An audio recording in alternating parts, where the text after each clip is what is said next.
Hello, welcome to the Business Spotlight. I'm Gary Crosby, and I'm absolutely delighted today to be here with Carol. She's the owner of the FarmClub, which sounds very interesting. I'm not going to tell you anything about it because I want Carol to do that. First of all, Carol, thank you very much indeed for spending some time with me this morning. Thank you.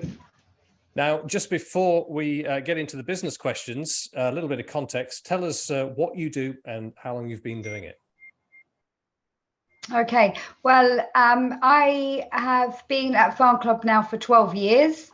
FarmClub, as it is today, is an alternative education provision which supports children that are struggling in mainstream school.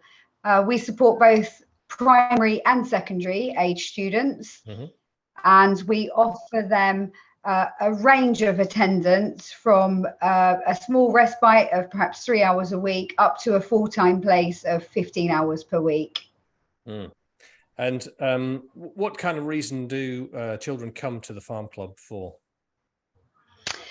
Many reasons, including a struggle in the classroom environment. That might perhaps be highlighted as one of the main reasons.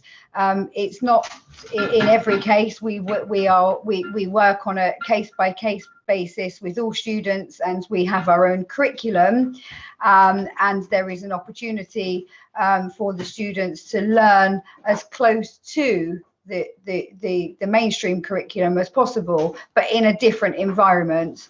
So the students that we support are generally struggling with an indoor classroom with a high number of other students, and they require a much more diverse and much quieter setting to help them regulate their emotions. And I've seen the amazing facilities that you've got, certainly at the FarmClub in St Ives. But just tell us what kind of experience the children would have there. What kind of things do you do with them, and what do you do with that amazing outdoor space that you've got? So what we try to do is allow them to have choices. And feel that they can direct us to their area of interest. That's primarily what's missing from the classroom. One of our 4 pillars is concentrating on appetite, and that is appetite for learning and development, as well as in its actual sense. So whilst we have a baseline curriculum that we follow with set activities, that we link to the main curriculum ourselves, they have the opportunity to choose in this space what's of interest to them. So we have, of course, we have the outdoors. That works very, very well indeed. Students, again, 80% of our student base are boys, and they find it really, really hard to sit still in an enclosed indoor environment. But when we offer them that opportunity outdoors, we really see a different engagement, and they're able to express themselves without being reprimanded. So here we have slightly different setup from when we met here on site. We did complete the full refurbishment last summer, and 5 main areas. So the marquee indoor-outdoor space where they can run and engage in sporting activities as well as team activities if they're able to do so. And then we have breakout spaces, which are really important.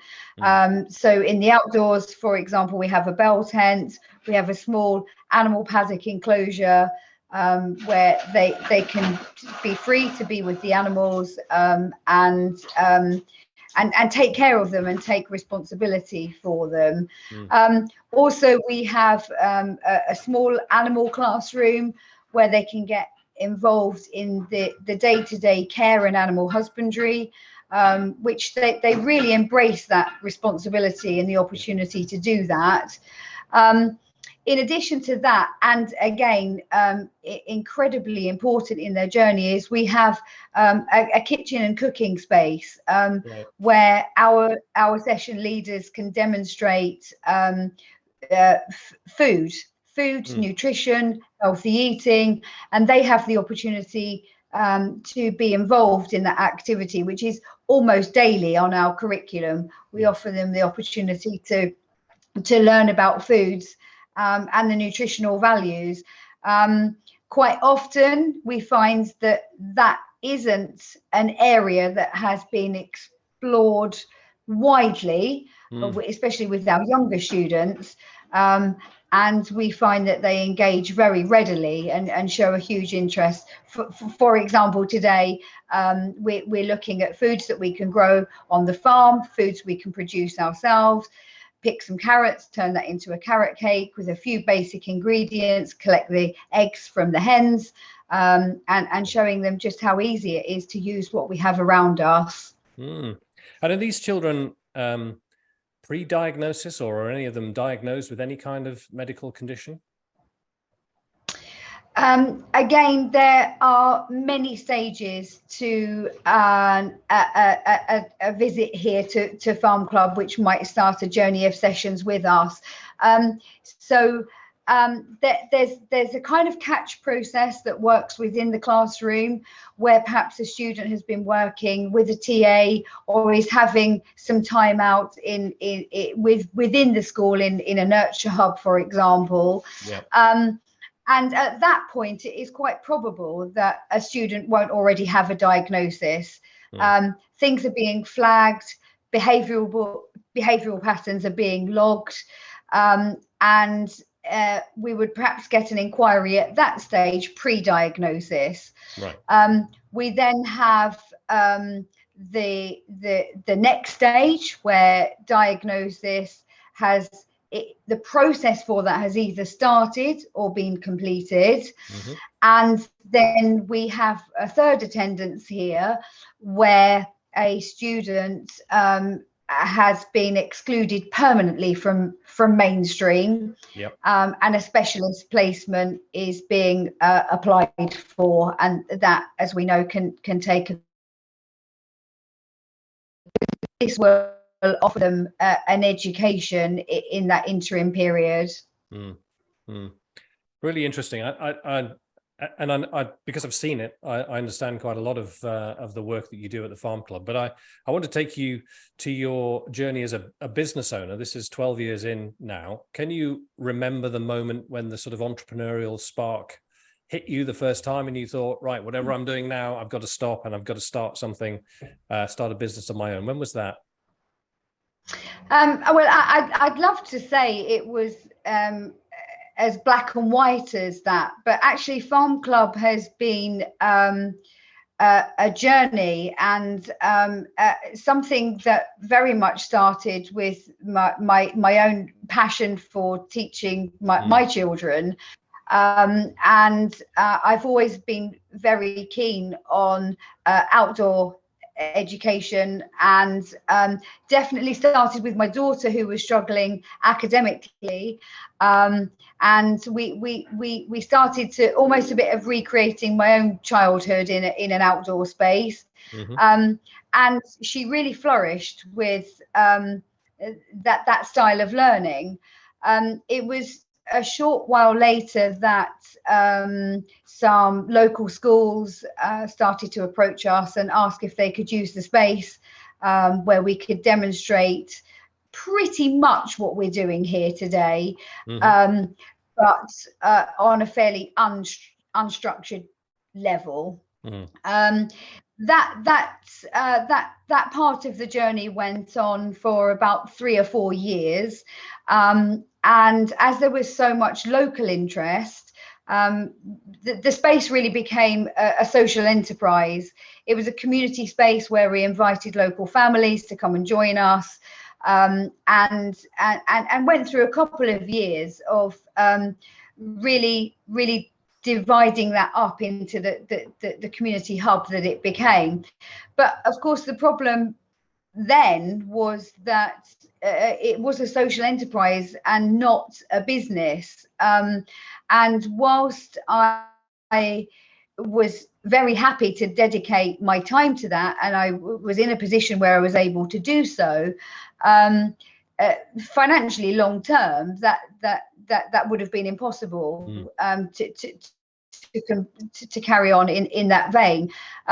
It was at that time that I was approached by the local authority, who introduced me to alternative provision and how these settings work for children struggling in mainstream.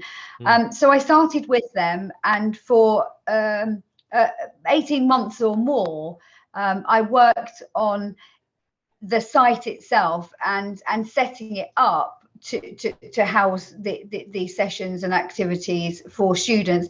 In this time, we were entered into a local directory. That directory is presented to schools and academies across the country, but we were mainly there for Cambridgeshire, Peterborough.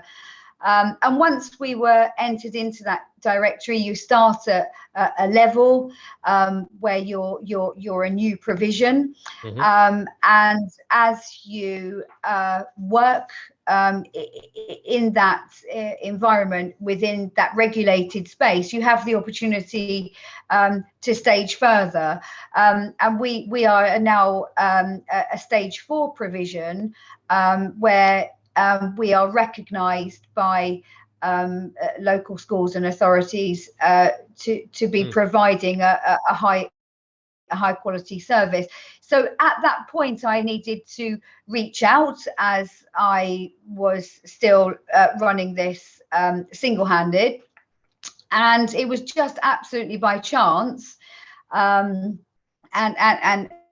I see that as incredibly fortunate that one of the secondary schools that I was working with, the contacts I had there for students being introduced to me was Tanya Brazing, who I'm still working with today. And I'm really proud to say, I do feel very fortunate, but we worked well together, and we've always been on the same page. So we had some really tough times to go through. We had to get ourselves known.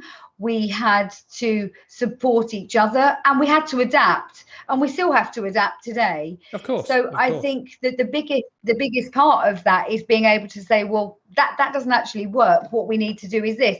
And it's really frustrating sometimes in that journey, because you feel like you've just got the system, and then things change, education changes all the time. So it's keeping up with that. And Tanya's really supported me and been incredibly patient in that journey so that we could grow together. So we've now had 5 years. Sorry to interrupt. I was thinking about, excuse me, what business success looks like for you and Tanya, because you've obviously built an extraordinary business here now that helps so many different people. Success comes in many different forms and many different factors. What's been really important for you in your success with Tanya and the business? I think the most important thing is about the service that we're delivering and the desire to maintain an excellent reputation. So as this journey has moved forward, we now employ 15 staff on the St Ives site, and Tanya and I are very proud to be able to run a session on eye contact if we needed to. There are no words necessary. We know exactly what one another is thinking, and I think to have that, for me in business, that is heavily relied upon. And I think it's really, really important to look after your team. So in any business, but particularly the nature of this, because we work hard to keep our students emotionally regulated to help them progress. Now, if we are not the best version of ourselves and supporting our entire team, then they're not going to be able to deliver. It's as simple as that. So we very quick, yes. So and that is a beautiful segue into leadership, because clearly you've had to lead this company along with Tanya for a long time now. How would you describe your leadership style, getting the best out of the team that you've got? Quite simply, I have made sure I've been a very integral part for the entire journey. And as we have built the business and as the business has grown, I've always been there to support. So I haven't just been a name or someone that perhaps may be on site but not present. I've always demonstrated I can do that. I'll help you with that. There's not the visual hierarchy that says somebody won't or somebody can't. And I think building that team, I've had to demonstrate that throughout the entire journey. And I think with maybe you would like to talk about the future, but definitely. I think right now where we are, that has been the leadership, is to be integral and supportive. And it never ever happens at FarmClub. No one ever says that's not my job. Right. There's an incredible team spirit, and I know that I have led that along with Tanya as well. And when you're recruiting, and I often have this conversation with business owners and clients where we talk about recruiting the person and then teaching the skill. What's your key been to building the team that you've got, the high performance of the team that you've got there at the FarmClub? And that's a really interesting question. And I feel that somewhere along the journey, it wouldn't have been very simple to answer, because we have such a dynamic, and we have such a we have so many skills from different people that it's almost been impossible to advertise the role. We can let them know what we hope to achieve, and we can let them know what their tasks would be, but the person needs to have the desire to help and be compliant. But we're also asking for immense versatility, and again, to be adaptable, because no 2 days are the same. The bottom line is the same, but we know that we're dealing with the unknown. With 24 students that come onto site, you have to be ready for every eventuality. So the most important thing about our recruitment that we have learned is the training. Right. And we're working together on the training at the moment to maybe even offer a wider audience the opportunity to look at what we're doing. So I would say with recruitment, it's virtually impossible to find the right person in the right moment for the student. So we have to show what we deliver, what we hope to achieve, and then train them in how to connect and deliver an activity to a student that is generally emotionally dysregulated. I mean, it's a great tip for any business owner, I think, to hire the person based on their attitude and their versatility, and then train them in exactly what you need them to do. And I think that's a powerful message and a good learning. So now, I know that when we talked last year, you were talking about increasing the number of sites. What's next for FarmClub? How are you looking at the next few years?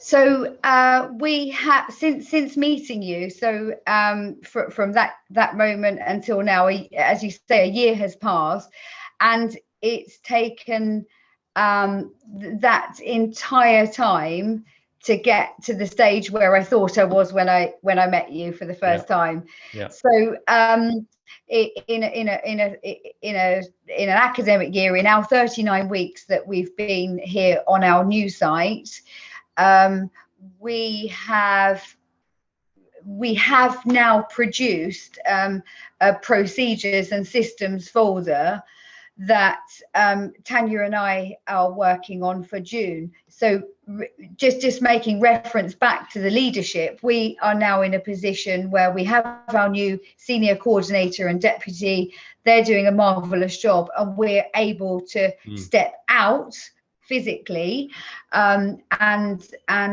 polish everything, and we now have every single procedure, from recruitment to insurance of premises to animal care to delivering the curriculum.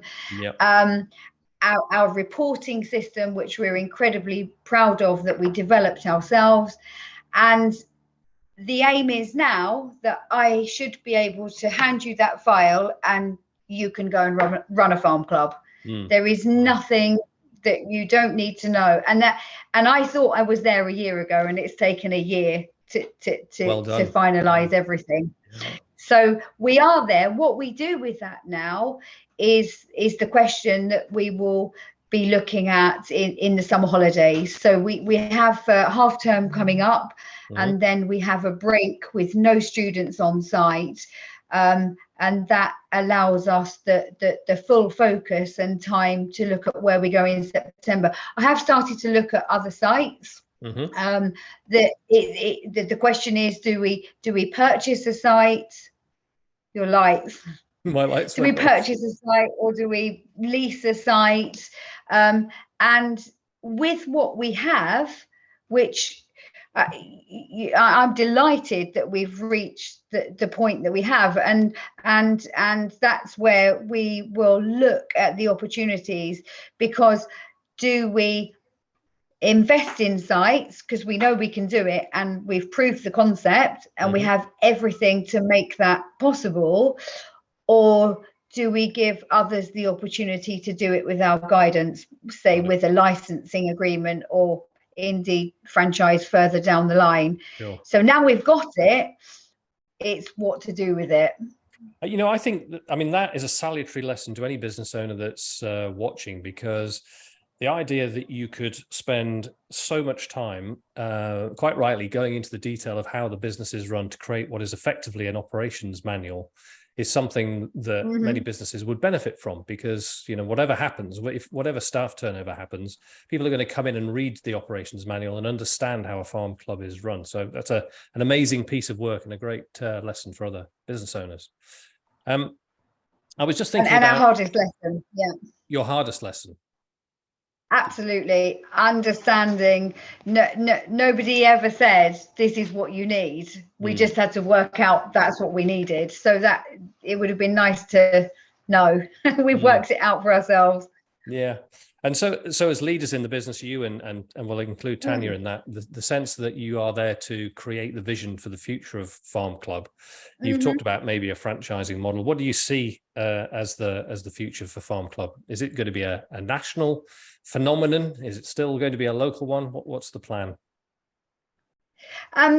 With regard to local, the nicest thing for us, and that's where I think there's still an emotional attachment, is that we know our local authorities, we know our local areas, and the depths that I've mentioned we've gone to in getting this operations manual together. I think there's a big security in knowing your county.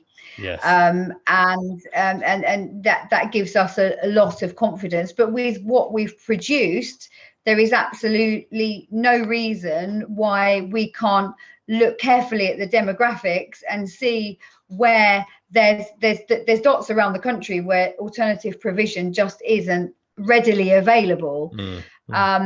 And now with the tools to do that, it wouldn't matter whether we opened a farm club in Peterborough or Wales. And one of the biggest steps would have been finding the right people to make that happen. Logistically, we're not going to be hopping in the car to Wales in the morning before we open FarmClub, but we know now what we need on site, and and our structure and the mapping of our staff will enable us to do so. So head office will always remain at St Ives, and head office has now been structured so that it is able to look after many sites, because the same processes go out to all. And I think with the training and knowing that the people that we need to do that, the geography isn't a problem. No. I think they're still learning, and we are learning every day, and we just need to discover and understand now in this next step of business, because we're learning on the job. We didn't get to ever close FarmClub for 10 years and have a think about it. We've had to run it and grow with it and learn ourselves. So I think the future, we feel very confident about with what we've learned in this last decade. What we do with that is just undecided. And just a final piece of advice, if you would, for business owners, going back to the moment when you thought, right, this has got to become a business. If you knew back then what you know now, what kind of advice would you give to somebody who was starting up a business? I think the most important thing would be to have a clear goal. A clear goal, so you've got something to aim for. I think the hardest thing for us was moving from something that was a hobby into a business, and changing that mindset was really difficult. So I think look forward and say, where do I want this business to be? And then you can look at the stages that it is going to take for that to happen. Whereas I started with a hobby and thought, oh, shall I charge some money for this, because I just enjoy doing it anyway.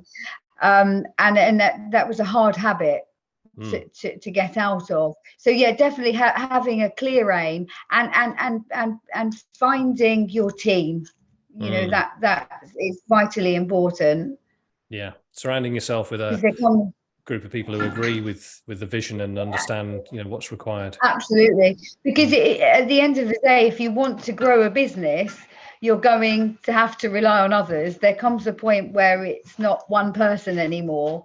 And I think it's really important to know what you're looking for and look after them. It's really important. As I said a few minutes back now, if you're working with a team that aren't the best versions of themselves, you need to invest in them as well. Yeah, really good advice, Carol. Really, solid advice for people who are starting up a business, thinking about how to turn whatever they're doing into a profitable enterprise. Love it.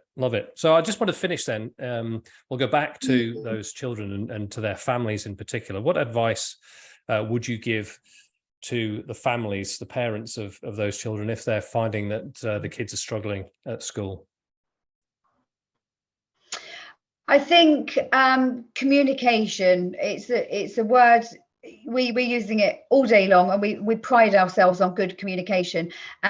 And I think it can be an exhausting process, but they have to communicate well with their school, research as much as they can themselves, and really push to be listened to, but not to go in with a blank page and say, I don't really know what the problem is, can you help me? That there's a bit of effort that has to be put in to show that you are supporting this young person, and that you feel that they require extra support. And I think once you get a communication channel, that there are so many options, that there is a lot that is given to young people to help them, but that you have to be committed to the process. Yeah, so it's not just for the school to decide what happens. The parent's got to be really involved throughout. Yeah, Absolutely. They need to know what's happening in home life. Perhaps behaviors are deteriorating for one reason or another, and that might be something that needs diagnosis, or it might be something that just needs support. But if a teacher in a classroom, a TA, a head of year, or someone in the local authority hasn't been given information, that they haven't got a starting point. And am I right in thinking that alternative provision, the school has to refer the child to you? There's no route from the parent direct to you, just to clarify that particular point. Yes, indeed. So it's our choice to have a referral process that comes from the school or the local authority. I wouldn't even know anymore if it was a procedure that we had to follow. We've just always followed it. So that way we can ask for all of the information, diagnosis if there is any. We have an understanding about the funding, about the needs of each individual, because they are all different. So yes, the process is that we would hear from the local authority or from the school, and they make the contact and referral process with us that way. Got it.